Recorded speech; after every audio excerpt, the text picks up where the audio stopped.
So welcome everybody to today's seminar, Wiring Communities, Unravelling Repair and Ownership in South Africa's Electricity System. So it's hosted by Melbourne Climate Futures. My name is Kelvin Say. I'm a postdoc at the School of Geography, Earth Atmospheric Sciences, where I'm a lecturer, and I also research the economics of consumer energy and resources and how it relates to the energy transition. I'll be moderating today's session that's being presented here with Eileen Yan. So before we begin, I'd like to acknowledge the traditional custodians of the land on which the seminar is taking place, the Wurundjeri people of the Kulin Nation, and pay respects to the elders past and present. I'd also like to extend this acknowledgement to any First Nations people with us, and those of you joining us online from other traditional lands around Australia. So today's seminar is being hosted by Melbourne Climate Futures, also known as MCF, here at the University of Melbourne. And MCF brings together research and expertise from across the university to learn, educate, and guide discussions on climate change. And MCF's vision is to accelerate the transition to a positive climate future, focusing our efforts both nationally and globally with a particular attention to serving those in our growing Indo-Pacific region. Could you just let me in around the corner? For more information on MCF's activities and future events, please visit our website at unimel.edu.au/climate. So just to note that this seminar is being recorded and the recording will be made available on the University of Melbourne's YouTube channel next week. So we'll be also running a Q&A after the presentation where we'll be taking questions from both our online and in-person audience.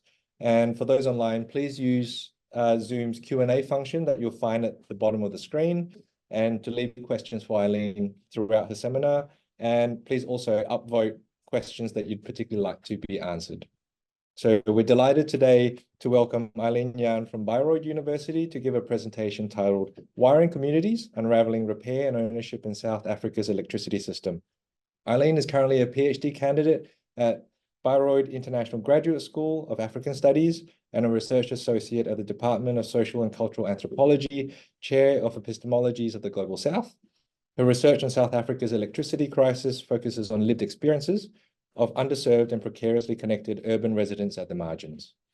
Her research explores mistrust in democratization, unfulfilled promises in South Africa's transition, and decolonial energy imaginaries. She holds a research master's degree in social sciences from the University of Amsterdam and contributes to the Anthropology of Global Inequalities Working Group and the Contributing Editors Program of the World Anthropology section of the American Anthropologist. So I'll now like to hand the floor over to Eileen to kick off today's seminar. Thanks. Great, thank you.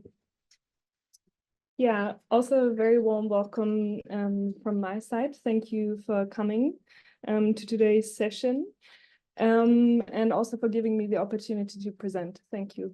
What I'm sharing with you today is part of my larger dissertation project that you heard snippets of in the introduction. For today, I will focus on preliminary reflections from my time in Winterveld, which was designated as an apartheid relocation settlement and dormitory township.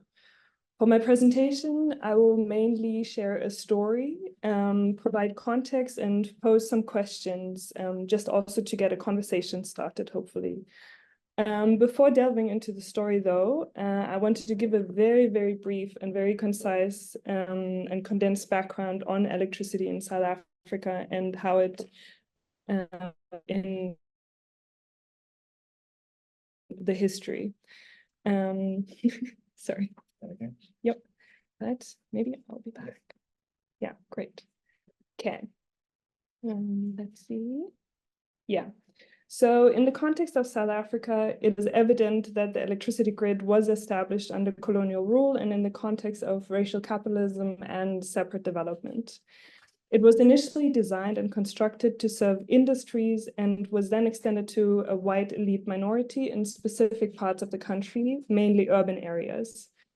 Under the apartheid regime, electricity infrastructures as a material political tool, tangibly inscribed, expressed, and ultimately co-constructed social inclusion, divisions, and exclusion. Denying people access to electricity and literally keeping them in the dark formed part of the violent dehumanization project under settler colonial rule, ultimately confining them to lives in subalterity or as non-people. Electricity in South Africa was never just a utility, but also used as a counterinsurgency instrument against anti-apartheid struggles, supporting a very specific nation-building project, granting or denying citizen rights, and more recently, as a neoliberal governance tool under increasing privatization. With this very, very brief background of basically a colonial foreclosure in mind, which constructed segregated life worlds, among others, through segregated infrastructures, it is unsurprising that the provision of essential services formed part of the promise of liberation. Thus, the demands and efforts to extend the electricity network's reach to the majority population can be understood as part of the post-apartheid rehumanization project, inclusion as part of humanity by way of access to essential services such as electricity. Yet, decades after the political transition of power to a liberal democratic regime, electricity is contentious and delivery remains limited. Yeah. Forward. Yeah. Today, South Africa faces a worsening electricity crisis due to a confluence of historical, political, economic, and infrastructural issues, of which I will mention only very few at the moment. Much of South Africa's electricity infrastructure, including power plants and transmission lines. Sorry, maybe we can switch to the PDF. Maybe that's it's the the computer system's not. It keeps flicking back and forth. It's apologies. Sorry. Try this keyboard. Sure.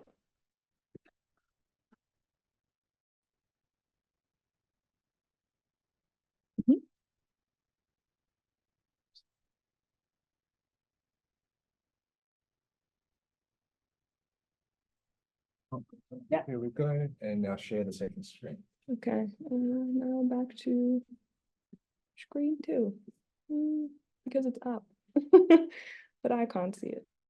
Yep. Okay.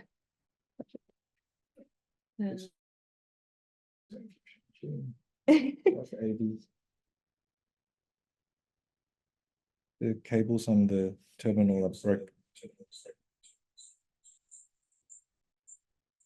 Okay, I'll just keep doing that if that happens. Yep. Okay. Okay, so much of South Africa's electricity infrastructure, including power plants and transmission lines, has become outdated and suffered from inadequate or delayed maintenance and upgrades. Frequent breakdowns and blackouts have become increasingly common, lasting up to 10 hours a day, and in certain areas, it lasts for days. Over the years, Eskom, the state-owned electricity utility providing more than 90% of the country's power, which is coal-driven, also accumulated significant debt, largely due to cost overruns on new power plants, which are not online fully still, reduced revenues from electricity sales due to affordability issues, and an inability to collect payments from some municipalities. Okay. This financial burden, in turn, limited Eskom's ability to invest in infrastructure and address maintenance issue. The lack of clear energy policy direction, coupled with regulatory hurdles, hindered the development of renewable energy sources and private sector participation in the electricity sector. This inhibited diversification of the energy and limited options for addressing supply shortfalls. This is just very few of the issues why they're facing a very significant electricity crisis for the past 2 years ongoing. Now, with this background in mind, I now want to move to my story. And before I do that, I wanted to provide a map. Perfect timing. Okay. Back to the screen. yeah, I wanted to provide a map just to give an idea where in South Africa Winterveld is positioned. So it's on the very left corner, upper corner. It used to belong to a different state, and it's at some point a different province, basically. But then it got incorporated into Gauteng. Okay, so you will not leave the house alone, Aluve admonishes me as I gather my things. She looks at her phone and continues. Take one or two of the boys. They will be your bodyguards. Raising an eyebrow, I look over at the two boys, ages 9 and 11, and ask if they would like to accompany me to an interview this afternoon. They answer with big smiles, run to my rental car waiting in front of the garage, and both jump in the back seat. As I run after them, I wonder who's going to protect whom here. Sorry. No, I think it's. That's the second one. Yep. Okay, let's try the PDF. Maybe that works better. Well, it's not the PDF, but maybe I can find it easier. Okay, there's the map. With the three of us in the car. Okay, sorry. Okay. Okay, with the three of us in the car and my phone's navigation turned on, I follow a bumpy road littered with potholes of varying width and depth. As I stop at the destination and the three of us stare into a yard, people approach the car to know why we pulled up in front of their house. I greet them and tell them that we are looking for Siva, showing them the destination on my phone. Ah, no, that's not right. One of the women raises her arm and says, the place you're looking for is over there. Unsure how to direct us, the two women from the yard offer to show us where it is and squeeze onto the back seat as well. Along the main street, I don't know. No, keep going. Okay. Let me stop you. No. Along the main street that leads further into the nooks and crannies of Winterveld, we pass long frayed electric cables dangling from street lamps, which remind me of old lamps with cord switches. The lanterns have long since ceased to provide light, but as for the power cables hanging around, you never know for sure if they're still live. One thing is for certain, however. These cables, or what's left of them, are not made of copper. Otherwise, they would be long gone. As the women and Siva call one another back and forth from my phone to clarify her location and give us a better idea of where we're going, the potholed asphalt sometimes turns into dark red clay under the wheels. I continue to feel my way forward, always careful not to break the momentum of the car by hesitating, which might get us stuck in the wet ground. With the help of the two women, I pull up to the side of a local tavern. Immediately, a woman approaches the car and asks who I'm looking for. When I tell her that I am looking for Siva, she introduces herself as Siva, and I follow her into the tavern. I look at the two boys and the woman who quickly reply that they would rather wait in the car. As I walk towards the tavern, I'm greeted by a group of men drinking Black Label and sitting outside on parts of a wall and plastic chairs. I enter the tavern into a dimly lit room, music blaring from stereo and empty except for an older man behind the bar. I sit down next to Siva at a round wooden table on another plastic chair. Siva is a community leader in Winterveld who, due to her community role, participates in meetings with Eskom, South Africa's main state-owned struggling power utility, to find solutions for issues around electricity. We talk about her work in Johannesburg, self-made and unpaid electricity connections, different types of electricity meters, and Winterveld's electricity history. Winterveld got its electricity back in 2008. That's just 16 years ago. It is partly supplied by Eskom and partly by the municipality, with tariffs for both rising by more than 18% in 2023 alone. Most of the people living here are or underemployed, while, as in many other places, people's lives depend heavily on electricity in many ways: storing food, keeping things cool, having light, charging electronic devices, etc. There's a program for free basic electricity, but the registration process is not easy and people struggle to qualify. People in Winterveld generally tell me that few people pay for electricity they use. Siva is convinced, however, that 99.9% of the people do not pay. The people I stayed with also hired someone to unofficially connect their house to the grid without an electricity meter attached to it so that they wouldn't have to pay. In some parts of Winterveld, a combination of self-made connections and non-payment by residents has led to repeated disconnections of entire areas from the formal electricity grid, sometimes for months at a time. The way the power grid is configured, some residents tell me, makes it impossible to isolate non-paying customers from paying ones, and according to Eskom, the way the system is set up doesn't allow them to disconnect individual households. Thus, streets or households connected to the same transformer are disconnected collectively, even if some are paying. In some areas, Eskom rarely maintains the equipment, and in others, it has withdrawn its services altogether, as it deems it impossible to repair without threats to its workers.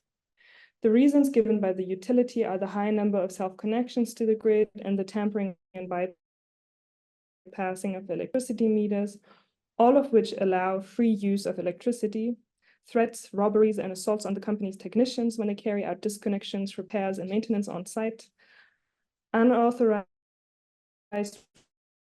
work on the grid, vandalism and theft of electrical equipment, and the purchase of electricity credit from ghost suppliers. Siva mentions that she, quote, cannot say much about electricity during apartheid because there were only a few people who had electricity. Maybe that's why some people would say electricity was better during apartheid, close quote. As mentioned before, originally designed and built under colonial rule, the electricity grid in South Africa was expanded by the apartheid regime. But in keeping with racial segregation and the doctrine of separate development, it was designed primarily to support resource extraction through mining and to serve the needs and interests of the white minority population. Black people often only encountered electricity at work or in the context of government surveillance and control. In Winterveld, as in other similar areas, high-mass floodlights, locally known as Apollo lights, are a reminder of the country's persistingly segregated lightscape. The presence of these lights clearly demarcates and separates racially segregated communities from more affluent, previously white urban areas that were not subject to such pervasive exposure. High-mass lights were generally installed in the 1980s as surveillance tools that enabled draconian state control and maintain public social order, including nighttime police and military monitoring of perceived high-risk areas. Highlighting a specific facet of the contentious character of electricity, these lights were placed after the Winterveld massacre, when police from Bophuthatswana, the designated homeland for South Africa's Tswana people, fired on over 5,000 protesters during an anti-government demonstration. As she tells me, Siva grew up without electricity. Siva and I also talked about community-owned electricity, community-owned transformers, and the possibility of producing electricity outside the national grid. Eskom's withdrawal from an area also means that if, for example, a transformer that distributes power to several individual homes at once breaks down, residents must pool their money to either fix the problem or buy a new transformer to connect back to the grid and distribute power to the connected households. Siva affirms that there are already transformers that about 60 or 80 households in an area have pooled money for and which are effectively community-owned. Those who have contributed enough money are connected, and those who can't afford to contribute are not. The people or households who effectively own the transformer in turn claim responsibility for ensuring that those who haven't paid don't connect themselves to the transformer, sometimes using physical violence. This model of community ownership and accountability is also what Eskom is proposing to community leaders like Siva as a way for the utility to reinstate its services throughout Winterveld. Open quote. Eskom does not have the resources to monitor every household, end quote, Siva points out. So it will be up to us as community leaders to hold each other accountable to make sure that people buy electricity. Ask if this won't cause friction, she replies, yes, it will cause friction. I don't even want to be part of it. I don't want to be killed. I don't want to be hated. It will cause chaos. But if we involve the police and Eskom has the right to withdraw their services. They are the ones who have the right to remove the wire, even the meter box. They are the only people who have the right to do that. That's what we are going to do as a collective, as community members, with the help of Eskom, because Eskom doesn't want to do it alone. So they want us to be part of it, and also the police. Siva describes a complex situation involving multiple stakeholders from the community, individuals, police, and Eskom, and expresses concern about potential consequences such as violence and chaos, without specifying the source though. Examining the statement in the context of repair raises questions about the authority to initiate and oversee the process, what the process might entail in practice, who stands to benefit from this process, and whether the process will in fact repair or compensate for the violence and inequalities of the past, or simply create new ones. Despite promoting a community-led approach, Siva's unexpected reliance on Eskom and the police contradicts Winterveld's reliance on informal community policing. So they have a community police force that is separate from the official police. This shift in authority may be due to these institutions' obligations to the community and to the balancing of individual risks associated with community-led initiatives. From the brief glimpse I gave in my presentation, the tensions created by people's inability to pay and other residents' frustration with people who have access to free electricity will not simply disappear with the community ownership, but will continue to pit residents against each other in the current configuration, and therefore need to be actively addressed and incorporated into possible solutions. Much like the literature on infrastructure, where repair and maintenance is often framed as a response to material deterioration, Eskom and some residents perceive repair primarily as addressing technical issues with technical solutions. Often, however, there is not much to repair, patch, or mend, but rather unmaintained and broken equipment, sometimes stolen, that needs to be replaced. Replacement as a part of repair opens the possibility for transformative change rather than adjustment, repair, and maintenance. As the story I've told here demonstrates, when people try to deal with technical problems in their daily lives, they don't necessarily seek technical solutions. Rather, social relationships come to the fore. When I couldn't find Siva on Google Maps, the only solution was for two women I didn't know to accompany me in person.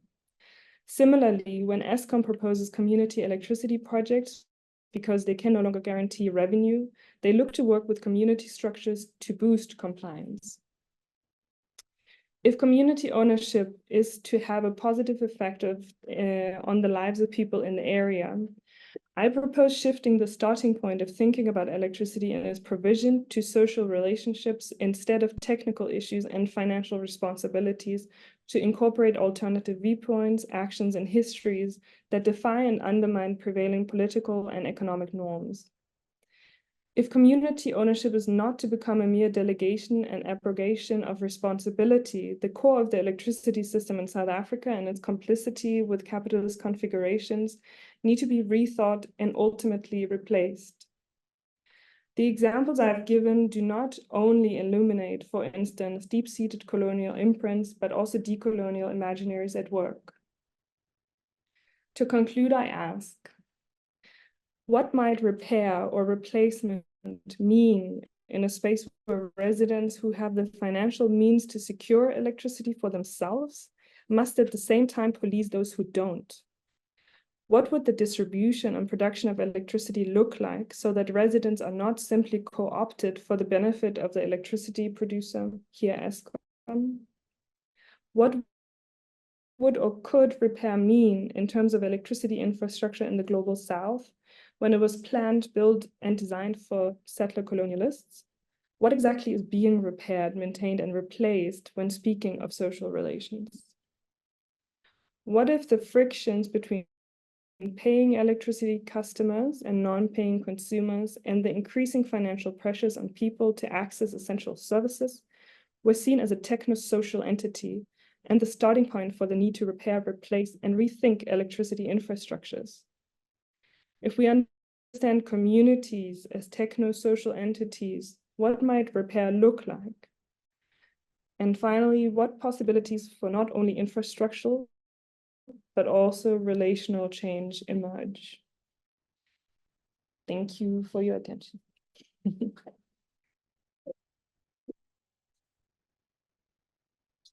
I'll try this, maybe this table better than that one. Are you getting your electricity from South Africa at the moment? At the moment, no, they do not have an agreement with Australia. Yeah, where they're getting their electricity from is also an interesting question, because it's not only South Africa. Let's try and okay, we'll leave it here, or shall we move it to the slide? Either way. Okay, in that case, thank you very much, Eileen, for your presentation. Now I'd like to open the floor to those in person and those online to ask their questions. So I'll come around with the microphone so that we can record those. And could you please just introduce yourself? Yeah. Just say your name and. Yeah, I'm Hans Bear. I'm also an anthropologist. But anyway, what might community ownership of electricity in South Africa look like? Are there some working examples? That's a very good question. There are some examples also with renewable energy systems. So there are projects that will assemble solar panels in the community, hook it up to the already existing grids that there are. And it's usually done in so-called informal settlements rather than townships or formalized urban areas.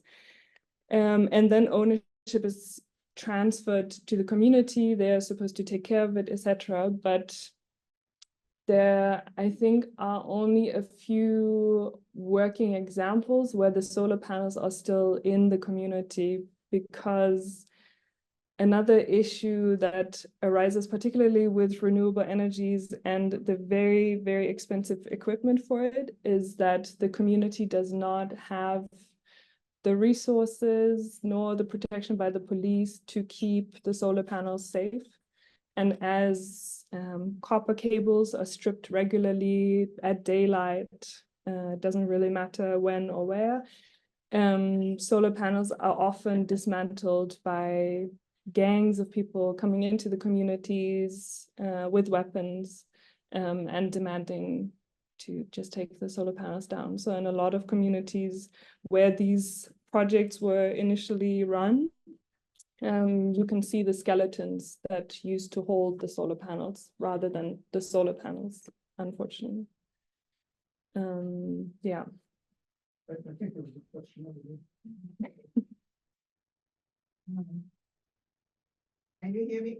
Yeah, thanks for your presentation. I'm not a uni graduate in education. After living in Melbourne for about 30 years, originally from Hong Kong, and then I recently became aware, you know what happened to the electricity bill I pay every 3 months? I am paying about $50. And then for my gas, only 2 months, and recently paid $76. That was a huge difference in the pricing. In the past, early years, the gas was cheaper than the electricity. You see, somehow there have been a lot of changes. I came here through your talk about the African electricity system. I hope to know at least briefly what is the difference between the system there and the system in Melbourne. Maybe you can give just a few points. Well, I'm not really familiar with the electricity system. I mean, I'm struck by that most of the power lines are overground, because in a lot of places that I know they're underground, but that's very, very expensive to put them underground. So maybe Kelvin can step in and tell us a little more about here. It starts going into the economics of energy and energy carriers and the infrastructure build, but the general gist is renewables reduce the price of electricity, even though they make certain things harder, but gas prices have been linked to all the geopolitical issues, that have been happening. So there's been issues with what the trajectory of electricity prices are relative to gas. So these things are continually evolving, but we can take this conversation offline because we can go on for hours. Yeah. I can also tell you very briefly. My sister moved from Melbourne to Campbellsville area, and she recently told me happily because she has got solar panels. As a result, she paid little for electricity. And during her vacation overseas for about a month, she didn't pay, and she has even electricity to sell back to the company.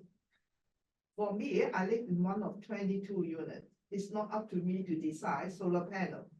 And she lives in her house by herself. She has got more say to construct the solar, but not me, you see. So if I will look out in future, whether it's possible to have solar.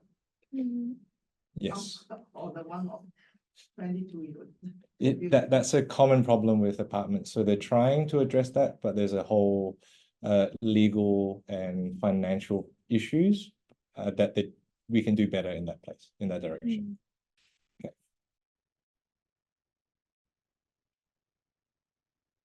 Thanks for your presentation. Have you noticed a correlation between the security of land tenure in the regions that you're studying and the capacity for these communities to have, self-determination over their capacity? Just thinking about the legacies of kind of repair and maintenance, the reality that you repair what you don't own, the capacity to install solar or like transformer relies on kind of continuity of tenure, whether it's through ownership or kind of security of being in place. And these communities are quite secure. I'm just thinking about kind of rental, the comparison being with like rental. That's self-determination. Yeah, no, it's a great question, and I would probably have to think more about it because the people I worked with in Winterveld, they do have title deeds, they have the rights to the land, they've stayed there for a long time. But in my other case study, which was in an informal settlement where they don't have title deeds, they're fighting to be turned into a township and upgraded, basically. There is. Yeah, it's hard to say because what I would imagine, for example, the effects you would see like within the story, right? If people own the transformer, they will defend the transformer and they will make sure nobody that might overload the transformer by hooking themselves onto it and overloading it, making it short circuit and then it breaking and it being very expensive. So that might maybe be one thing where you see it with violent outcomes, because there's always people who will not be able to be connected to the transformer or to the electricity infrastructure. Yeah, I would have to think more about it, but it's a really interesting question because I mean, yeah, land tenure rights and title deeds, etc., is very crucial for people. Thank you for a very interesting presentation. I'm Stephanie, I'm the Faculty of Education. I was curious because you also said you studied democratization processes, because how much does this also boil down to trust in institutions, trust into a better future, societal cohesion, like all of those kind of things that is more like about the greater good than us versus them or us between each other or whatever. I mean, I'm interested in policy, so I always wonder, like, how does this relate? If there is a policy, I mean, policy doesn't, even if there's a policy, it doesn't necessarily mean people will follow it. But yeah, maybe you can also say about the different, because that's at least I understood. I was a bit distracted from the flickering. No worries. I apologize if that's not. Yeah. No worries. It's a very pertinent question, one I'm still grappling with actually, because in my previous research, also in South Africa, I was working much more on democratization and trust actually, and misinformation, and how that works in we always title it a very young democracy, right? And it does have to do with that.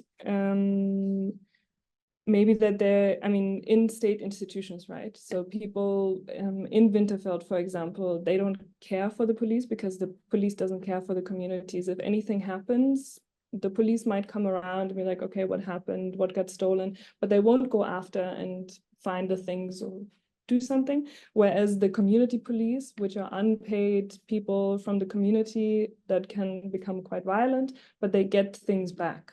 They trace the things. So there is a lot of disillusionment, I think, as well with the democratic state institutions. And interestingly enough, I'm just working on a piece also coming out from this research on hope, and how South Africa in 1994 became this beacon of hope, not just nationally, but internationally, for what is possible, and not just what people have fought for so many years and decades, but what actually was put into practice, what we see in the Constitution, in the making everybody equal before the law, etc., education system overhaul.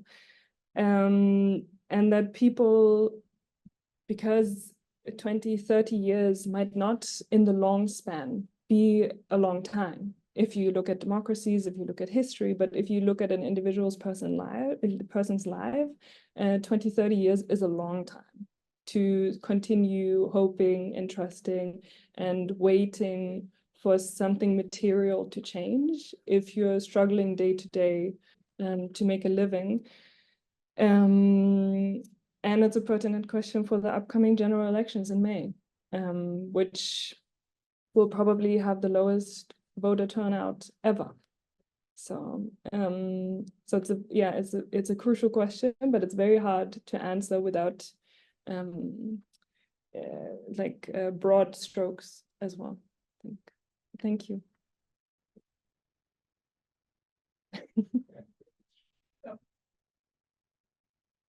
Has the provision of energy become an issue with the local politics as something that is important enough as a platform, or do they realize the disillusionment so much that they don't even see it as something to champion or try to fix? No, it's very crucial in local elections as well, not just national ones, but also local ones. And it is something to champion. I mean, the DA was the Democratic Alliance, sorry, the main opposition party in South Africa, was one of their posters said, shedding, which is the term for power cuts or blackouts, load shedding, water shedding, job shedding, vote DA, because they see this as a ripple effect of, if we don't have electricity, the water system will break down because the pumps won't provide water anymore. Jobs are getting lost, which is very real. And the economy will hopefully not grind to a halt, but it will become slower. So they are also rallying with it and promising, but the problem is that there are only very few municipally owned power plants or generation plants, and they're quite small. So the bulk energy still comes from Eskom. From the state-owned power utility, and a lot of the municipalities buy their electricity from them and then distribute them at a slightly different price. So the dependence is just, there. And I think it will take a long time for independent power producers, which are coming now-ish, to really turn that around.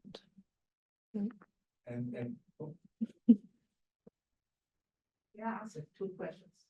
Okay. Do you have the time? Briefly. Recently in the Victoria, they were huge blackout.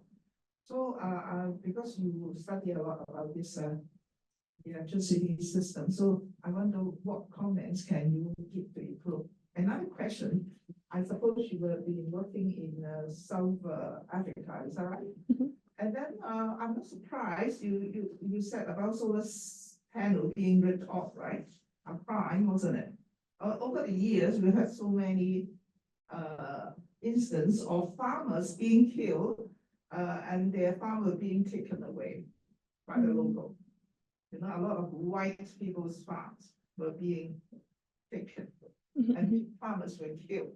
I met somebody in Melbourne Uni. She ran away from South Africa because her family was in the danger of being killed in South Africa.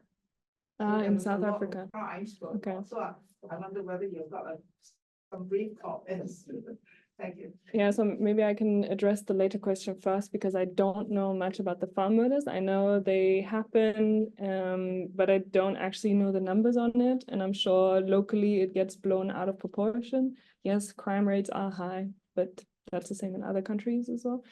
Say something about that quickly. Okay, perfect. South Africa, and that's the subject of a lot of disinformation campaigns. We'll talk to you later. As you were saying, And listen to you later. there are incidents, but black on black crime is far higher. Yeah, yeah.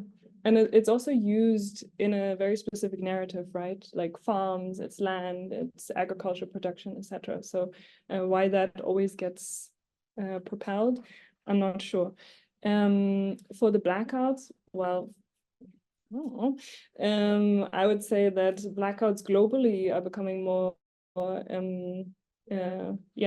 more frequent actually. 2 years ago, China had massive problems in delivering electricity. They decided to take off the mines to continue providing energy for the rest of the country, which I have not seen anywhere else. The US is struggling with blackouts, and I think we just have to, I mean, we are very much used nowadays, right? 24/7 electricity. We can have our fridge running. We can charge our devices whenever we want. But also looking into renewables, etc. Storage is very expensive, very hard.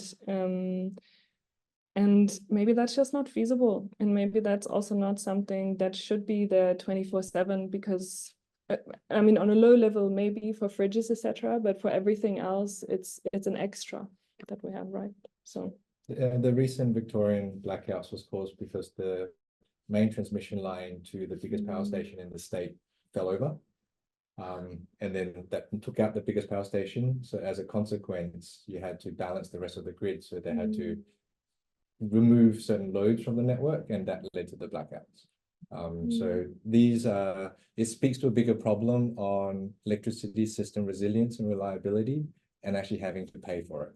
So there's how much will it be worth to you as a consumer to have 24/7 electricity? And that question is going to be more pertinent the further we go into the future. Yeah. Thanks. Okay. So any further questions? Do we have any online? There's no question. Yeah. I was just wondering, with your findings and your kind of research on South Africa, if there's any kind of, if you've done any kind of comparative work, like if there's anything that the South African case is about what's happening in other countries, or if there's anything that's happening in other countries that South Africa could learn from in addressing some of the issues that you talked about. Very good question. I have not done comparative studies myself. I know that South Africa is often thrown in the mix with also in energy research with Brazil. But yeah, honestly, I wouldn't know where they could look for solutions because I mean, the people I talked with have a lot of ideas where to look at. For example, Nigeria. But they do not know that Nigeria is struggling much more with electricity. So it's much more, it's very tricky. And even for the just energy transition, which they now have a partnership with a few European countries, the US, just to provide funds for the renewable energy transition is such a marginal amount, even though it's billions of US dollars that they're getting, but it's such a marginal amount that a country that size and an industry that size would need. And mind you, all of the solar panels are delivered from outside the country, right? They can only be assembled there because they don't have manufacturing plants, they don't have the technologies, so that even to build that up would take years in itself. So yeah, maybe that. Thanks for the question. So one last parting thought is, if you had to leave our audience with just one word or one short phrase, what would it be as a result of your presentation? As a result of my presentation.